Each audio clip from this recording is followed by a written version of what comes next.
Kenya, taifa ambalo linapatikana katika mashariki mwa bara la Afrika karibu na ikweta, ni nyumbani mwa makabila tofauti tofauti na tamaduni tofauti tofauti, kukiwa na mandhari maridadi ya asili na wanyamapori wa aina mbalimbali wanaoishi pamoja. Hii ni nchi maridadi ambapo unaweza kuhisi kuguswa kwa Mungu Muumba.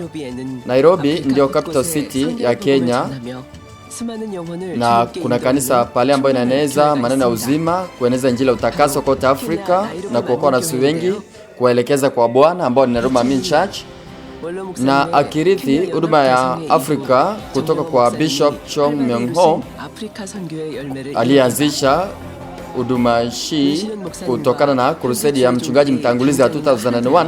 Mchungaji mkuu Dr. Caleb Moon na wachungaji mahali pale wameunganika pamoja na askofu mkuu na wanazidi kukimbia kuokoa nafsi wengi katika bara la Afrika. Tunashiriki ushuhuda kutoka kwa mhubiri Raphael Charles na Priscilla Inzai, ambao walipokea majibu kwa mahitaji ya mioyo yao na wakaponywa kutokana na ibada ya uponyaji iliyoongozwa na askofu mkuu, na wanatimiza huduma zao kwa mjazo zaidi.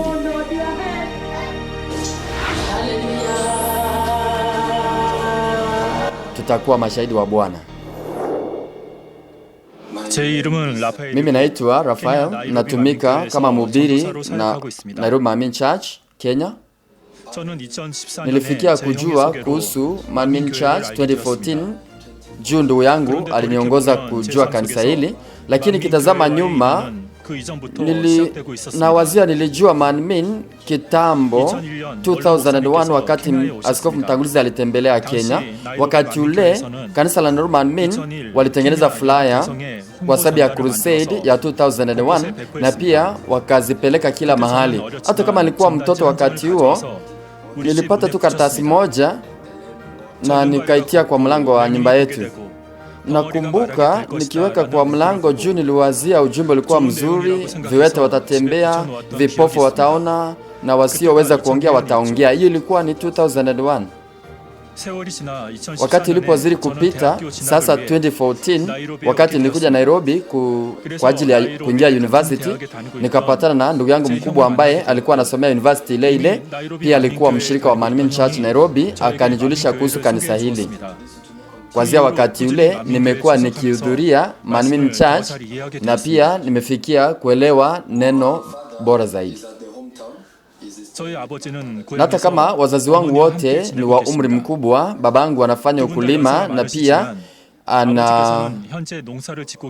anakuza mimea, na pia anafuga ng'ombe 3, lakini moja wao ni yangu.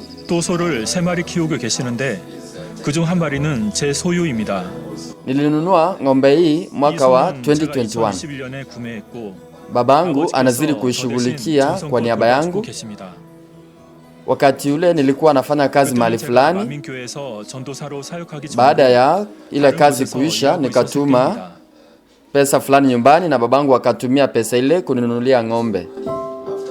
일을 마치고 월급 받은 돈을 집에 보내드렸는데 아버지께서 그 돈으로 소 한 마리를 사주셨습니다. Baada ya mwaka moja kupita, mwaka wa December 2022, nilikuwa natarajia ng'ombe huyu awe na mimba na azae ndama, lakini haikufanyika vile.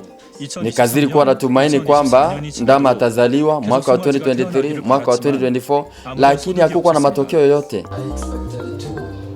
그래서 이 암소에 어떤 문제가 있다는 Nikafikia kutambua kwamba kuna shida na hii ng'ombe. 잘 돌봐주고 먹이도 충분히 먹고 Ni kwa sababu hata kama wanashughulikia vizuri, wanaipatia chakula ya kutosha, haizai ndama. Nilipotambua kwamba kuna shida na ng'ombe hii, nikaanza kuwazia tatizo hili sana. 계속 고민하게 되었습니다. 형제 중 한 명은 Ndugu yangu mmoja akapendekeza kwamba ni vizuri muuze hiyo ng'ombe na mnunue ng'ombe ingine, lakini babangu alikuwa anapenda ng'ombe ile sana, na akasema msiuze hiyo ng'ombe. 라고 단호하게 말씀하셨습니다. Na nikaamua nifuate tamanio la babangu, 결국 그 소를 na 받지 nikatazama ng'ombe yangu haiwezi kuzaa ndama. 제 소가 Nikahisi 성화를 낳지 못하고 hii sio shida ya ng'ombe, lakini ni shida ambayo iko kama shida ya maisha yangu 제 pia. 삶의 한 부분의 문제처럼 느껴졌습니다. Siku moja kabla ya mkutano wa uponyaji, Mhubiri Rafael ambaye pia anaendelesha huduma ya GCN pia akapatana na ushuhuda kupitia Command Me Magazine. 어느 날 본교회인 Nilipatana na ushuhuda kutoka kwa muumini ambaye alisema kwamba 보게 되었는데요. mbwa wake aliponywa ugonjwa kutoka kwa kupokea maombi ya askofu mkuu wakati wa ibada ya uponyaji. 보게 되었습니다. 그 3월 치유 집회에서도 Mwezi wa 3 pia muumini mwingine pia akasema kwamba alipokea maombi ya uponyaji na mbwa wake akaponywa.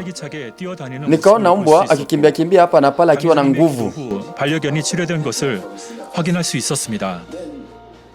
3월 치유 Siku kadhaa baadaye, baada ya mkutano huo, nikiwa naomba nikahisi jambo fulani. Na wewe si uko na shida kama hiyo, unapaswa kutatua nyumbani kwenu? Na si umeshaona ushuhuda wa Command Me Magazine, mbwa anaponywa? Na wewe pia uko na shida ya ng'ombe wako, kwa nini wewe pia haujaribu kusuluhisha kwa njia hiyo? Mawazo yale yakanijia, na basi nikaomba nitasuluhisha aje tatizo hili. Na wakati wa maombi yangu nikahisi inahitaji niandae kwa wazi zaidi na niende kupokea maombi kutoka kwa Askofu Caleb Moon, askofu mkuu wa Nairobi Main Church. 라는 마음이 들었습니다. 그렇게 기도하며 준비한 후에 목사님을 Baada 찾아갔습니다. ya kujiandaa nikaenda kupokea maombi ya Askofu Caleb Moon, nikamwelezea hali hiyo. 제 암소가 배란하지 않고 있습니다. 지금쯤이면 Ng'ombe yangu inapaswa kuwa imeshajifungua ndama wawili, lakini sasa hakuna hata moja. Nikapokea maombi yake. Hata kama nilikuwa napitia wakati mgumu nikisumbuka sana juu ya jambo hilo, baada ya kupokea maombi nikawa na ujasiri nikiwazia kwamba sababu hii ndio njia ya imani, shida kwa hakika itasuluhishwa. 소의 문제로 기도를 받은 지 일주일 후였습니다. Ilikuwa ni wiki moja baada ya kupokea maombi ya Askofu Caleb Moon kuhusiana na ng'ombe. 아버지께서는 너희 소가 Babangu akanipigia simu akaniambia, 이제 교배를 시켜서 ng'ombe yako imepata joto, 그래서 내일 사람을 불러서 inahitaji kupelekwa ili ya kwamba ikaweze kujamiana. 하지만 다음 날인 화요일에 Hata hivyo, siku iliyofuata kuna mtu ambaye alihitaji kusaidia katika hatua za kujamiana, lakini hakutokea. Babangu akawa na wasiwasi kwamba huyu ng'ombe muda wake utapita ule wa masaa 17 ambao unahitajika. 아버지는 저에게 다시 전화하셔서 Babangu akanipigia simu tena akaniuliza, je, utapenda tutumie daktari kuitia mimba? 마음에 믿음이 왔기 때문에 아니요. 목사님께서 이미 Lakini juu nilikuwa na imani, nikasema juu Askofu Caleb Moon ameshaniombea, tutatumia tu njia za kawaida, hatuhitaji madawa ya daktari. Saa hiyo nikapigia ndugu yangu nikamwambia kuna shida nyumbani. Nikamwambia tafadhali tutafutie mtu ambaye ako na ndume atuletee ili ya kwamba ng'ombe aweze kujamiana. 알아봐 달라고 부탁했습니다. 형은 자연 교배 해줄 사람이 몇 명 있다고 Hata hivyo, wakati nilikuwa kwa simu bado tunapanga na ndugu yangu, babangu akapiga simu kwa daktari wa ng'ombe kwa ajili ya artificial insemination. Lakini kwa uzuri ndugu yangu akawa ameleta mtu ambaye alikuja na ndume kabla ya ule afisa afike, na ng'ombe yangu ikajamiana kikawaida, na sasa ikawa na mimba.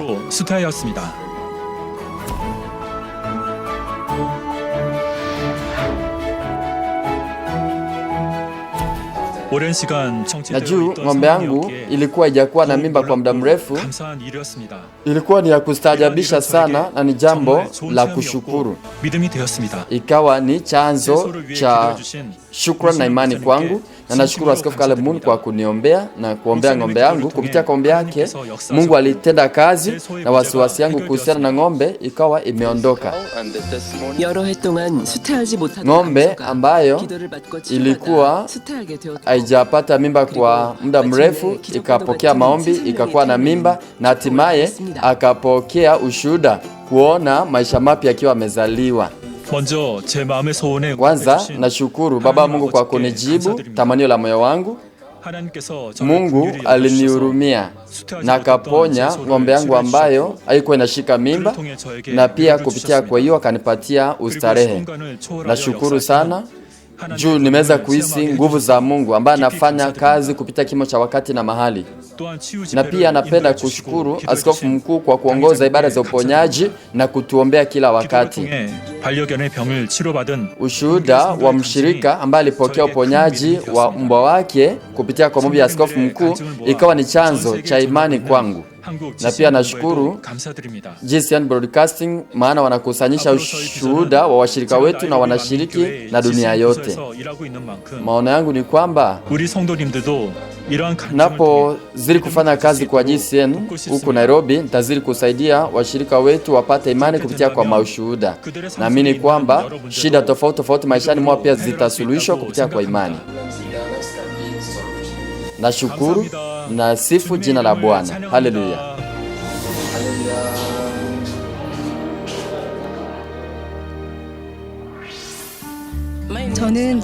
Mimi naitwa mhubiri Priscilla Inzai. Niko katika shirika la wachungaji na pia nasimamia watoto wa Sunday School. 2025년 11월 Ilikuwa ni 나이로비 만민교회 mwanzo wa mwezi wa 11 2025, baada ya anniversary ya Nairobi Manmin Church. Kuanzia pale nikaanza kuhisi kuna ile kukosa ustarehe katika mwili wangu, lakini mwanzoni sikuwazia kwamba ni jambo la kuzingatia sana.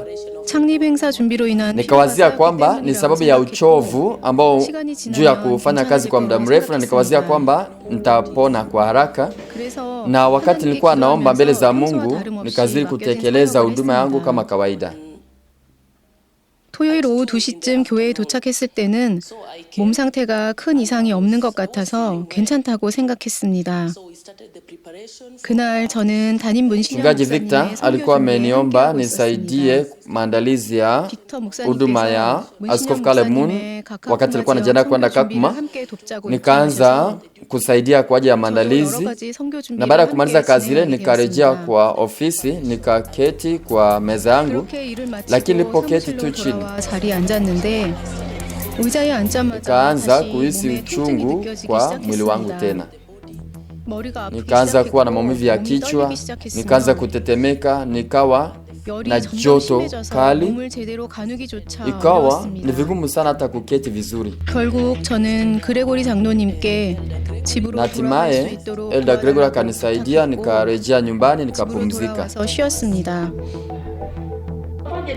주일에는 교회에 와서 Siku ya Jumapili nikakuja kanisani, nikahudhuria ibada, nikafanya majukumu yangu kama kawaida. Baada ya ibada nikahisi niko bora. Hata hivyo, wakati nilirejea kwa utendakazi wangu siku ya Alhamisi, nikahisi nimegonjeka tena. 다시 문제가 생겼습니다. Uchungu ukaanza kuongezeka zaidi na joto ikapanda zaidi. Hali yangu ikaanza kudhoofika kwa haraka, 제 몸에 무슨 문제가 생겼는지 na nikaamua nitembelee hospitali niangalie ni nini shida kwa mwili wangu. Nikaelekea kwa Mama Lucy Hospital ambayo inapatikana Umoja. 저는 병원에 도착해 의사를 Daktari akaniambia kwamba nilikuwa na maambukizi ya damu, na akauliza kama niko na majeraha yoyote kwa mwili wangu, lakini mimi sikuwa na majeraha yoyote kwa mwili. Baadaye nikaongozwa kufanyiwa uchunguzi zaidi kwa laboratory, na nikapatikana niko na ugonjwa wa damu. 검사를 진행했고 최종적으로 폐혈증이라는 진단을 받게 되었습니다. Ugonjwa wa damu ni ugonjwa ambao maambukizo ya bakteria huenea katika mwili wote kupitia kwa damu na kusababisha hali ambayo ni ya uvimbe wa mwili. Nasua wakati mfumo wa kinga unakuwa dhaifu, mwili unashindwa kuzuia viambukizo kutoka nje, ikiongezea athari ya kuzidisha ugonjwa kwa ugonjwa wa damu. Ishara kama vile joto kali, uchungu, moyo kupiga kwa nguvu, kupungua kwa ufahamu zinaweza tokea. 병원에서 주사를 한 차례 맞은 후 Baada ya kupokea sindano pale hospitali nikarejea nyumbani. Hata hivyo, kinyume na matarajio yangu, kwamba nitaboreka, uchungu na hali yangu ikazidi kuwa mbaya zaidi. 몸의 통증이 심해지면서 오히려 점점 더 악화되었습니다. Ikawa ni vigumu sana hata kutembea na singeweza kula ama kusimama vizuri. Ilihitaji nichukue muda tu kulala kwa sofa na wakati mwingine ningezirai nikiwa nyumbani. 때로는 집에서 쓰러지기도 했습니다. 그래서 Nikaenda kupokea maombi ya Askofu Caleb Moon. 목사님께 기도를 받으러 갔습니다. Akaniombea kwa bidii. 저는 다시 집으로 Na hata kama nilirejea nyumbani baada ya maombi, uchungu bado ulizidi. 질병으로 고통받는 Na katika 가운데 저는 mateso 이것이 kama hayo 연단이라고 느꼈습니다. nikayachukulia kama usafisho wa moyo wangu. Nikaanza kuchunguza kama kuna mahali nilikosea wakati tulikuwa tunaandaa anniversary. 혹시 잘못한 부분이 있지 않았을까 생각했습니다. 그런데 문득 Na mara moja nikakumbuka jinsi ya kuongea maneno yasiyo mazuri na matendo yasiyo mazuri na ile mabishano wakati wa maandalizi. Nikijiangalia nikatambua kwamba hii lazima iwe ndio chanzo cha ugonjwa. Nikaendelea na kuzidi kutubu na kuomba kuhusiana na jambo hilo. Na wiki ya ibada ya uponyaji ya Novemba ilikuwa ni Alhamis, kabla ya ibada ile ya uponyaji wa Novemba mwaka jana. Nikaomba nikiwa na moyo wa tamanio sana, nikitamani kuponywa katika ibada ile ya uponyaji. Nikaomba Baba Mungu na Bwana aniponye na anipe nguvu ya kuzidi kutimiza huduma ya mtumishi wa Mungu kwa uaminifu ambayo Mungu amenimkabidhia. Nilikuwa bado niko na uchungu wakati nilienda kulala usiku. Asubuhi iliyofuata wakati niamka, mchungaji Victor akanipigia, akaniuliza unaendelea aje, na pia akanipatia habari kuhusu jinsi Askofu Caleb Moon ako na wasiwasi kunihusu na pia anajali sana afya yangu na akawa ananiombea usiku wote.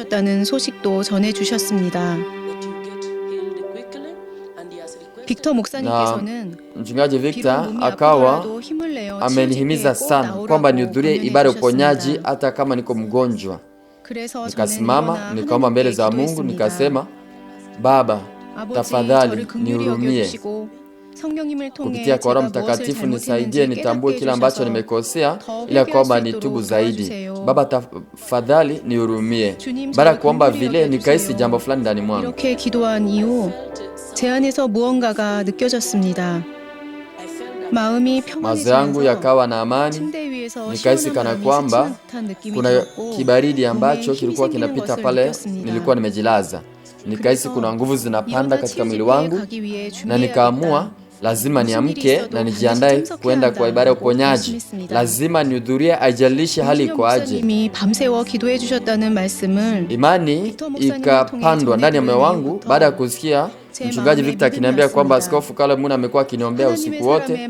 Nikiamini maneno ya mtu wa Mungu, nikakiri pia leo ni siku ambayo nitatoka kwa hii kitanda. Nikaweza kuamka na nikaanza kutembea hapa na pale. Nikasafisha nyumba, nikafanya kuosha nguo pia. Nikasafisha kila kitu na nikamaliza maandalizi ili kama nielekee kwa ibada ya uponyaji. Mungu akasikia maombi ya mtumishi wake na pia maombi yangu ya machozi na vilio na kanitia nguvu. Na matokeo yake ni kwamba niliweza kuhudhuria ibada ya uponyaji ya Ijumaa. Mhubiri Priscilla kwa kutegemea msaada wa Roho Mtakatifu akahudhuria ibada ya uponyaji. Nilipofika kanisani nilikuwa na wasiwasi kidogo ndani ya moyo wangu na nikaomba kwa bidii kwamba Mungu alilinde kutokana na uchungu wowote unaweza tokea, ili kwamba kusiwe na kitu cha kunisumbua ama kusumbua wengine wakati tunafanya ibada. Bwana akasikia maombi yale na akanitia nguvu, na pia nikaweza kusikia mahubiri vizuri na nikaabudu vizuri. Baadaye wakati askofu mkuu alianza kuombea wagonjwa, kuna kitu ya kusajabisha ilinitendekea. 매우 기이한 일이 일어났습니다. 먼저 제 nikaanza kutetemeka. Ilianza kwa udhaifu, lakini muda ulipozidi kuendelea mwili ukazidi kutetemeka zaidi. 그러다가 갑자기 몸이 후끈하게 nikaanza kuhisi 뜨거워졌고 joto kali, 온몸에서 nikawa 땀이 나기 nimeloa 시작했습니다. jasho. 그리고 Baada ya 땀 kutoa 흘린 jasho, 후에는 nikahisi pia 마치 누군가가 제 ubaridi 곁에 fulani, 선풍기를 kana 가져다 kwamba 놓은 것처럼 mtu alikuwa 몸이 ameleta fan na akaweka 시원해졌습니다. kando yangu.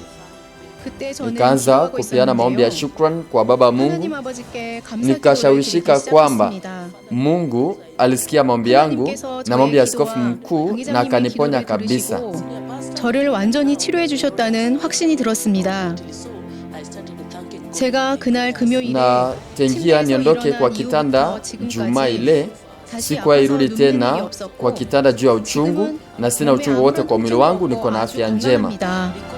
치료해 주신 아버지 하나님께 Namshukuru 감사드리며 Baba Mungu kwa 치유 kuniponya 집회에서 환자를 na 위해 asante 기도해 kwa 주신 askofu mkuu kwa 당회장님과 kuniombea. 나이로비 Na 만민교회 pia nashukuru 담임 maombi ya 문신영 Askofu Caleb 목사님의 Moon, 기도에 감사드립니다. askofu wa Naruma Admin. 죽음의 문턱을 지나 Mhubiri 다시 Priscilla 일어선 ambaye alikuwa 프리시아 amefika ukingo wa mauti 이제는 alirejeshwa 이전보다 tena 더 큰 na 감사와 anazidi kutimiza 기쁨으로 huduma yake 사명을 kwa shukrani zaidi na kwa 감당하고 furaha kuliko hata kitambo. 하나님께서는 Jinsi vile Biblia inasema 사랑하시는 Mungu 자를 anaadhibu 징계하시고 na kukemea wale ambao 성경 wanapenda. 말씀처럼 Nikatambua kwamba 저는 하나님 napokea 아버지의 upendo 사랑을 mkuu 많이 받고 kutoka kwa 있다는 Baba 것을 Mungu, 깨달았습니다. 아직 nikijua 하나님께서 kwamba 원하시는 수준에 부족하다는 것을 sikutimiza 알기에 matarajio ya Mungu, 저를 nikazidi 빚어주시기를 kuomba 계속 nikitamania 기도하고 mwongozo wa Roho 있습니다. Mtakatifu. Nitazidi 믿음을 더 kuomba 키우고 na kuzidi 하나님께서 kujikaza kwa 원하시는 bidii 종이 kukua katika 되기 imani na kufanyika 앞으로도 mtumishi 열심히 ambaye 기도하며 Mungu anataka niwe. 노력하겠습니다. Haleluya.